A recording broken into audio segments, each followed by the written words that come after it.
What I'm hoping to accomplish in this very last segment of any kind of just course lecture is to help you understand the model in chapter 31 about environmental economics, where the author talks about some optimal level of pollution, and he uses a marginal benefit, marginal cost framework to show us this.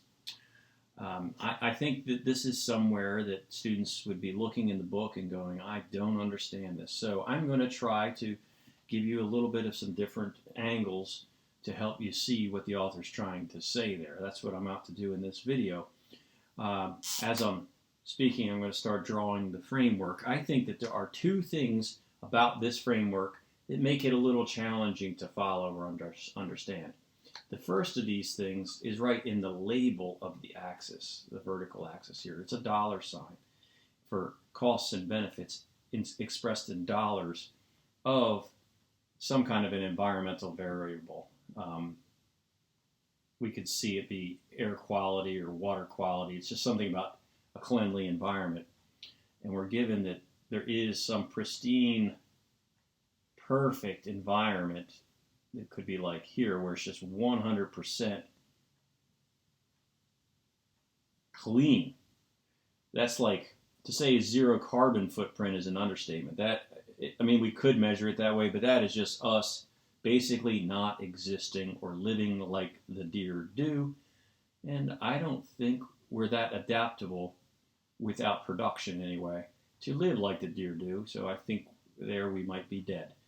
But maybe it depends on how we define what 100% is. Super clean environment. Very little production happening to achieve that. Whereas this end of the spectrum of this horizontal axis is total disregard for the environment. Just trashing it. And I'm going to go further into that with some examples in a minute. This is where I want to focus now, because I think this is the first thing that makes understanding this model tough. What's happening here is that economists are placing dollar values on things that normal people don't place dollar values on. And economists really do this. I had a professor at the University of Delaware who had a side job testifying. I don't remember, I guess he had some lawyers that he would call upon him, testifying as to the value of things that had been damaged, I think predominantly in car accidents.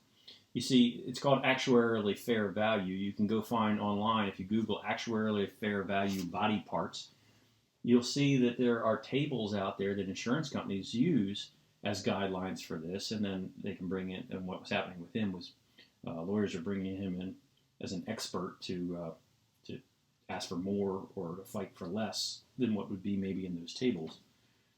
Every part of our body has some dollar value placed on it by insurance companies. Why does this happen? Is it because they're cruel and they don't care about us? No, it's because sometimes decisions have to be made, and dollars serve as some kind of a number scale, and it's a very necessary number scale when it comes to things like accidents. If a person's injured in a car accident and lose their arm, and the other party's at fault, what do? They walk away and say, oh man, that's a bummer. Sorry about your arm, dude. Well, I can't go to work anymore. I can't work like I used to. How am I going to feed my family? How am I going to take care of myself? Oh, yeah. What do I owe you? That's where these values have to come in. What do I owe you? They have to come in, right? You have to place a dollar value on that to make the other person financially sound again. And that's true with an arm or any body part or even an entire life. There are value of life calculations done, so that in wrongful death suits and things like that, or comparison on environmental impacts where people can die from environmental things, we have some means for comparison, and we have means for people to be made financially whole for a loss that is not necessarily a financial loss, but certainly could be represented with financial effects such as foregone earnings or lost earnings. So I hope that's helping clarify why that is up there for something that you're not used to seeing measured in dollars. I think that would be the first sticking point that students are going to come across with this model. Now, the second sticking point is the marginal benefit curve. So let me skip over that hard part for just a second and discuss what I think is the easier curve of the two in there to understand. The marginal cost curve is an upward sloping curve, and it doesn't quite reach that 100%. It starts to really skyrocket. It increases at an increasing rate. Now let's think about why that might be. To go from zero cleanliness of the environment to a super clean environment requires some effort, right? It requires some sacrifice.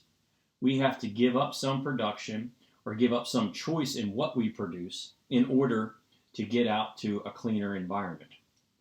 Well, if we're at some radically dirty, filthy environment, the first thing we might give up wouldn't we give up the thing we kind of care about the least, that we value the least, that is to us as a society has the least cost, especially if it has a major impact on making the environment cleaner. As we give things up, which are costs, to get a cleaner environment, we would go from the things that we care about the least, that are also very dirty, toward things that we care about the most, that aren't as dirty. But if we keep giving up and giving up and giving up and giving up for a cleaner environment, they're all that's left to give up. So the rising costs would be at an increasing rate as we move toward this pristine environment. And that's a marginal cost, by the way. It's not total cost. Of course, that's going up too.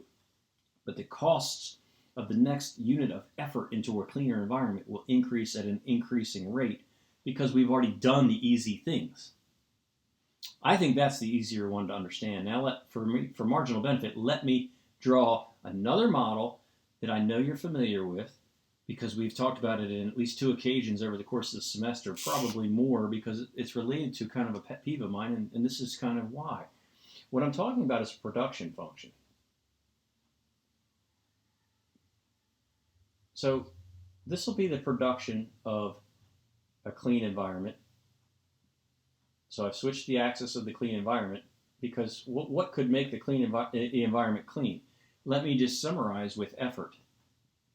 Whatever it is, it's some kind of effort that we have to do as a society, which is what I said over here. It's putting in effort toward a clean environment.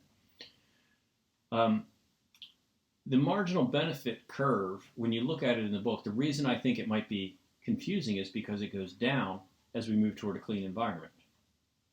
It looks like this.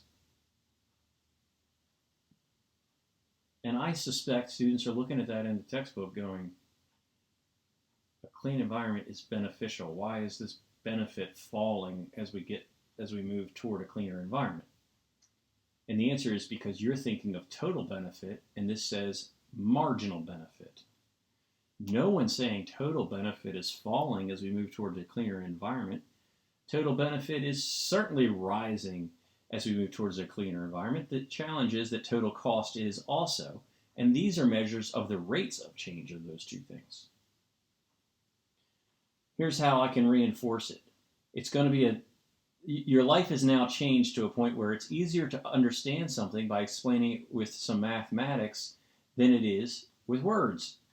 Prepare to have your mind blown when you realize that about yourself. Remember this, as you put effort into something, as you put one input into something holding constant all other inputs, you get more output, but at what kind of a rate do you get output? It increases at a decreasing rate. That's a production function. Remember that when we added units of labor producing donuts? If we're trying to get a cleaner environment by putting effort into it, holding all else constant, the resources we have, the technology we have, we can get a cleaner environment, but it begins to increase at a decreasing rate. Diminishing marginal returns begin to set in because you do the easy stuff first, and that yields a big jump. So I said I would explain more about this idea of zero. Let me be illustrative of this idea of a zero clean environment. The zero clean environment, you might be thinking, oh, that means we're not going to do onboard carbon emissions gear in our cars. No. I'm talking like we're not putting tailpipes and mufflers on our cars. They're just straight exhaust, just shooting out the back like cars from the 70s when the muffler fell off, which I used to see when I was a kid riding around all the time. It was common. And these are just cars that are just bellowing smoke. And when the car dies, we don't, you know what we do with it? We just park it and go get another one, leave it on the side of the road. And it stays there because nobody's putting effort into cleaning up the environment. So nobody's cleaning up the sides of the road of the abandoned cars. They're just piling up. So are the abandoned houses that are falling down. And of course, litter. I mean, forget about it. Litter's everywhere. In fact, we care at zero cleanliness of the environment. We care so little about the environment, we don't even just litter out our car windows. We litter out our house windows. We litter maybe in our houses. You know, we pee out in the yard or out the window. Around the 1800s in the U.S., and I think it's true also in Western Europe, they began to become more aware of dysentery.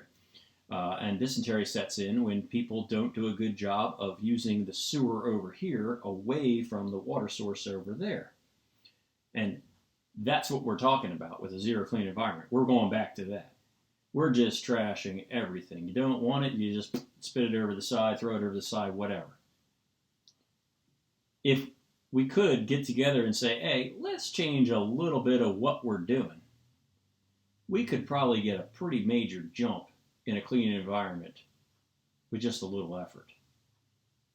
But as we put more and more effort into getting a cleaner environment, it becomes harder and harder to get a cleaner environment.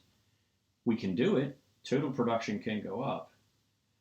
But the rate of change is increasing at a decreasing rate. And marginal, for both of these represent slopes of the total production curves of these things. So we can get, if we had a very, very dirty environment and we put a little effort into a cleaner environment, the marginal benefit, the marginal benefit would be very high. The first jump would be very high.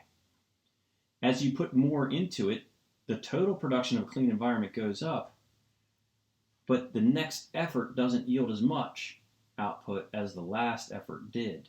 That's what this is a measure of, is what the last effort has accumulated, or what the next effort's going to give us in terms of a clean environment. And it's falling because this is increasing at a decreasing rate. This represents the rate of change of this line over here. That's why it's a negative sloping line, even though it is, of course, beneficial to move towards a clean environment. It's because the rate that we benefit falls as we move towards a cleaner environment, and it's because of this. Now, hopefully that's made that model make more sense to you. I hope so. And so if we can accept these terms, then what we have is a point here where we have some optimal level of environmental cleanliness with its corresponding optimal dollar value. And the reason that we wouldn't want to be cleaner still is because if we put in another unit of effort in a cleaner environment, the cost of that unit of effort would exceed the benefit of that unit of effort. So we wouldn't want to do that. The next effort from here, the next effort we make is going to cost more than it's going to help. And you have to also remember that costs are in terms of our standard of living, the things that we get to consume and live on. If we give those up, those are real costs. But if we get closer and closer to a cleaner environment, the benefit of doing so isn't rising like it used to be when we were in a filthy environment way back here. So that is that model explained, I think, quite differently than the textbook explains it. So hopefully between this video and the textbook, it maybe is making some sense. That's about all I can say about it.